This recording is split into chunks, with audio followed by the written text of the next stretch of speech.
Falling, slowly, relentlessly. Lonely, dark, empty. No one could see, no one could help. Rope, bright, hopeful. A tool I could use to draw me upward, to combat gravity and engage in the present. This rope was a system I created called Journaling Intentionally. My name is Rachel Gray, and today's video, I'm going to be showing you this system. It's helped me in isolation during this time. It also helps me to overcome a lot of anxiety and depression and finally engage in the present. I'm excited to share this with you.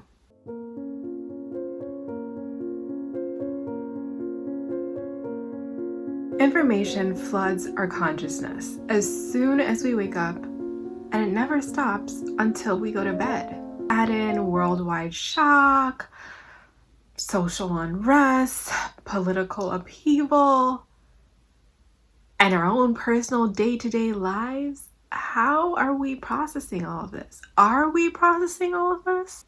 I don't think we do. I don't think we have the tools necessary in order to process all of this stuff that bombards us on a day-to-day basis. Not only the stuff, but also the emotions that come afterwards. This was extremely crippling for me. I know it was for me. I suppose it is for you too, but for me, it was extremely crippling. And one day I randomly started typing on my computer. I felt my body physically exhale, like I was holding in breath and I could finally exhale. I interpret this as pent-up, jumbled emotion was finally coherent. After that day, I realized this is something I had to do. So I started creating this system called Journaling Intentionally. Here's my trusty journal. I open her and I free write for approximately 15 minutes to begin. Anything that's on my mind, random thoughts, like having a conversation with your best friend, but your best friend who you wouldn't hold anything back from. Just write it all out. The good, the bad, the scary, whatever is there, just write. Follow my free write with reading what I wrote. So 15 minutes of free writing and then reading and digesting. Now this is very scary because it's extremely self-reflective. If you're being extremely honest during that free write, then some of what you're reading, it's hard to digest. It's hard to really comprehend. This is processing. We often get asked, how are you feeling? How you doing today? And the answer is usually, I'm all right. I'm doing okay. I'm fine. Is that really the answer? Are you sure? I think it's more complex than that, much more complex than that. And by analyzing my free write, I'm able to really pinpoint emotions. I can do this visually by underlining, circling, and connecting phrases in my free write as I read it over. For instance, writing about my interactions, my day-to-day conversations, I can see emotions that reemerge every few phrases, like fair. And I can see that is something I'm dealing with today. Maybe an emotion is happiness. We live truly in our own space, in our own heads, in our own existence.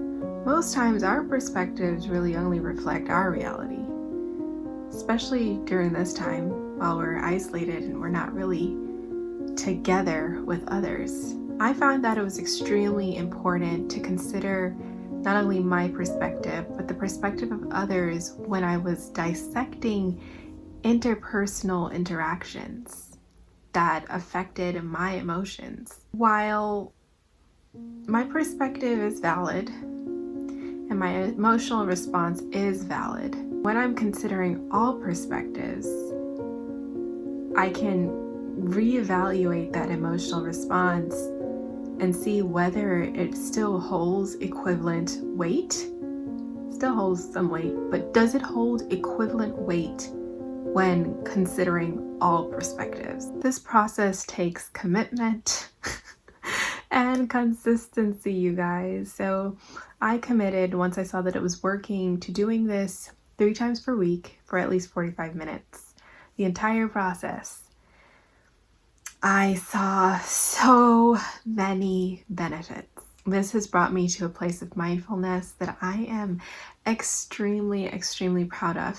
There is also a study done by the Harvard Business Review that one of my friends actually showed me when I was talking to him about this. And it shows that people who actually wrote down their emotions showed marked improvement in their physical and mental well-being. I'm going to link that down below, so if you're interested, you can read that.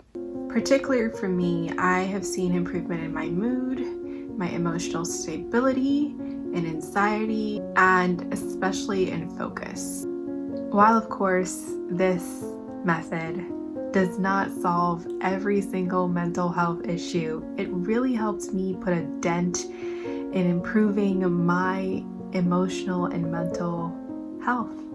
It not only put a dent, but I felt like it was putting me in the driver's seat. I was once again in control of whether or not I had an emotional response to something that happened to me that day, because I was aware. It really helped my journey, and I hope it helps yours. Thank you so much for watching this video. I really hope that this helps you a little bit in life. This was extremely hard for me to share because it's close to me, you know. I discovered this and it's helped me, but it's also extremely personal. So please like, comment, and subscribe. I appreciate you.